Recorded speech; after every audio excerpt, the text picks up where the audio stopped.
आप कहोगे फिर चंद्रशेखर ने विवादित बयान दे दिया।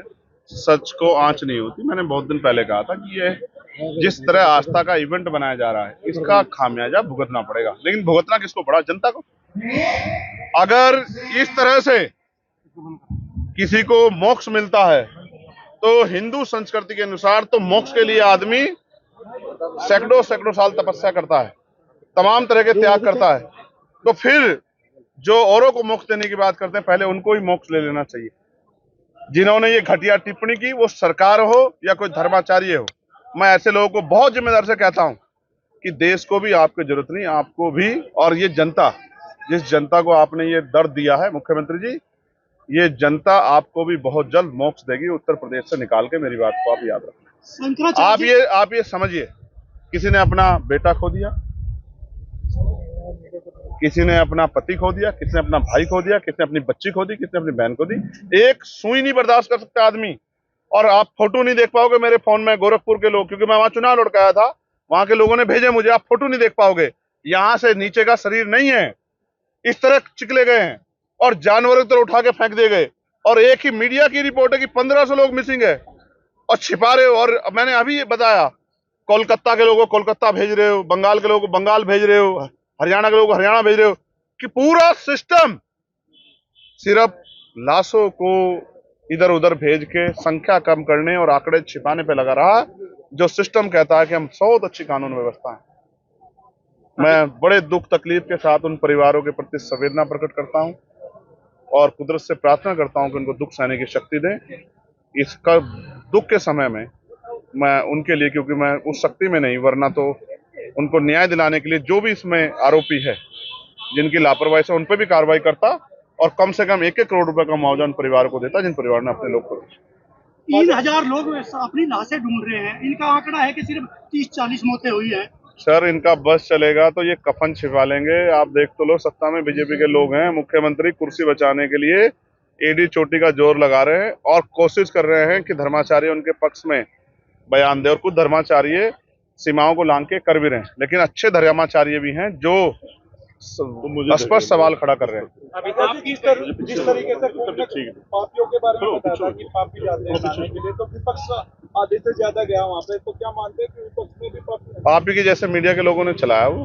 आप ही ने बोला, मैंने तो ये बयान दिया कि जिसको हिंदू धर्म की मान्यता, आपने पढ़ा है भविष्य पुराण, आपने भविष्य, आप अपने नाम बता दो, और भविष्य पुराण शिव पुराण पढ़ा तो आप बताओ, तो मैं आपको अध्याय बता दूंगा जिसमें ये मान्यता है कि गंगा में जाके, और हम यहाँ रहते हैं सहारनपुर में, हरिद्वार, इसी यही मान्यता के साथ जाते हैं कि वहाँ अंतिम समय में की मोक्ष प्राप्ति होती है, पाप धुलते हैं, इसलिए जाते हैं लोग। और ये मेरी थोड़ा, ये हिंदू धर्म के धर्माचार्यों का बयान है। जो ज्योतिश्वर पीठ के जो है शंकराचार्य, उन्होंने कहा कि बिल्कुल सही बयान दिया है, वो नहीं शायद आपने सुना। आप तो मीडिया के लोग, आप धर्माचार्य थोड़ा ही हो, तो शास्त्रार्थ करा लो, पता लग जाएगा आपको कि मैंने गलत कहा सही कहा। अच्छा, शंकराचार्य, और अगर मैंने गलत किया होता तो मुख्य, यहाँ तो सरकार 1 मिनट में मुकदमा लिख देती है। अगर मैंने गलत कहा होता, क्यों नहीं लिख पा रही? शंकराचार्य ने भी नसीहत दी है मुख्यमंत्री को, है शंकराचार्य जी ने नसीहत दिया है कि मुख्यमंत्री को इस पद पर रहने लायक नहीं है आप। देखिए, जो मुख्यमंत्री अपनी कुर्सी के चक्कर में संवेदना भी खत्म कर दे, लोगों के दर्द का मजाक उड़ाए, झूठ बोले, आंकड़ा छिपाए, नैतिकता के आधार पर तो उनको खुद ही इस्तीफा देना चाहिए था। और वो नहीं देना चाहते तो वो कुर्सी से चिपके रहे, जनता दूर कर देगी। आप कई बार आजम खान साहब से भी मिल चुके हैं, क्या आने वाले समय में वो भी आपके साथ आ सकते हैं? आज इनकी बात कर लो, आमिर आलम साहब की। ये इतने बड़े नेता, 2 बार के पूर्व MP, 3 बार के MLA, उनके बेटे, ये इतना बड़ा परिवार, और आज जो हजारों की संख्या में इनके साथियों ने, 2-3 जिलों के, 4 जिलों के लोगों ने जो आजाद समाज पार्टी में आस्था विश्वास दिखाया है, मैं इनका धन्यवाद करता हूं। और मैं इनको विश्वास दिलाता हूं कि जिन भावनाओं के साथ वो आजाद समाज पार्टी से जुड़े, हम मिलके पश्चिम और पूरे प्रदेश और देश की सेवा करेंगे और इनका योगदान पूरे प्रदेश और देश में। आप एनकाउंटर पे सवाल उठा रहे थे, एनकाउंटर जो फर्जी किए जा रहे हैं, क्या अभी शामली में भी एनकाउंटर हुआ है जिसमें STF के इंचार्ज की भी मौत होगी? मुझे बहुत तकलीफ है कि STF के हमारे इंचार्ज की जान गई, लेकिन ये जो इनकाउंटर का दौर है, ये आज पहली बार नहीं हो रहा है। लेकिन इनकाउंटर के नाम पे जिस तरह से बहुत सारे लोगों को गोलियां लगी और कोर्ट में केस चल रहे हैं, आप नहीं जानते इनकाउंटर हो रहे हैं या इनकाउंटर कराए जा रहे हैं। आप इस बात को नहीं नकार सकते। ये कोर्ट कह रहा है, मैं नहीं कह रहा हूं कि उत्तर प्रदेश की कानून व्यवस्था दम तोड़ चुकी है। उत्तर प्रदेश के अधिकारियों को नसीहत सुप्रीम कोर्ट के जज दे रहे हैं, मैं नहीं दे रहा हूं। मैं आपको स्पष्ट तौर पर कहना चाहता हूं, मैं किसी क्रिमिनल के केस का बिल्कुल किसी तौर पे नहीं कहता कि उसको छोड़ा जाए, लेकिन उसके लिए कोर्ट है, उसका रास्ता कोर्ट है। कोर्ट बंद करा दो, आप क्या दो मुख्यमंत्री कोर्ट बंद कर देंगे बुलडोजर को? और अगर इस कार्रवाई को आप सही मानते हो तो कल आप मीडिया के लोग भी आलोचना करके देख लेना, आपके साथ भी हो सकती है। अगर आप इसको सही मानते हो, फिर आप कहते फिरोगे कि हमारी आवाज उठा दो। तो मैं तो वो बता रहा हूँ, आपने नहीं देखा TV9 के पत्रकार के साथ क्या हुआ? आपने नहीं देखा किस तरह से उसको बाहर निकाला गया, किस तरह उसको धक्के मारे गए? आप मीडिया के साथी बताओ, हाथरस में कैसे मीडिया को रोका गया था? इसको लोकतंत्र मानते हो आप? मैं फिर कह रहा हूं, अन्याय करने वाले से अन्याय सहने वाला दोषी होता है। हम आवाज उठा रहे हैं और आपको भी अन्याय के खिलाफ मुखर होकर आवाज उठानी चाहिए। आज कोई पत्रकार बताओ जो नहीं बोल रहा हो। हर पत्रकार ने मुख्यमंत्री से सवाल कहा कि आपने आंकड़े छिपाए। ऐसे मुख्यमंत्री को आप अच्छा मुख्यमंत्री मानते हो? आप बताओ। आपके परिवार से शायद के आसपास रिश्तेदारी से भी कोई शायद पीड़ित नहीं हुआ है, वरना आपको एहसास होता कि जिन्होंने अपने खोए हैं उनके आंसू नहीं सूखे हैं।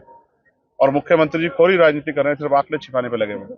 क्या 2027 में भाजपा को हराने के लिए चंद्रशेखर आजाद जी आजाद समाज पार्टी का गठबंधन बसपा या समाजवादी पार्टी से? आजाद समाज पार्टी का गठबंधन जनता से होगा। हम लोकसभा में 2 सीट लड़े उत्तर प्रदेश में। आप उत्तर प्रदेश की जमीन की गर्मी को नहीं देख रहे हैं, उत्तर प्रदेश के लोगों की चिंताओं को नहीं देख रहे हैं। हम 2 सीट लड़े, एक जीते और दूसरी सीट पे 80,000 से ज्यादा वोट प्राप्त किए, जबकि वो वहां बॉर्डर पे है। आप ही मीडिया के साथी कहते हो कि पश्चिम की पार्टी, पश्चिम की। हमने वो नेपाल बॉर्डर पे लड़ा, डुमरियागंज, चेक करा लेना। राष्ट्रीय पार्टी को 33,000 वोट मिले। हमें जनता से गठबंधन करना है और हम मेहनत करेंगे। इसी जनता ने हमें नगीना जिता, और यही जनता, और मीरापुर में हमारे साथी अगर मेरी बात के साथ खड़े हो जाते तो मीरापुर में भी आजाद समाज पार्टी का प्रत्याशी जीतता। जिन लोगों ने दूसरी पार्टी को वोट दिया और वो आजाद समाज पार्टी वोट देते तो 10,000 की मात्रा से आजाद समाज पार्टी का प्रत्याशी संख्या से जीत के जाता। एक सवाल बोले, हरिद्वार के रुड़की में विधायक और पूर्व विधायक के बीच जो विवाद चल रहा है, आपकी जानकारी में तो उस पर आपकी क्या टिप्पणी है? गोलियां चलाई गई सर, आप गालियां खूब। मैं लोकतंत्र में इस तरह की भाषा को अच्छा नहीं मानता।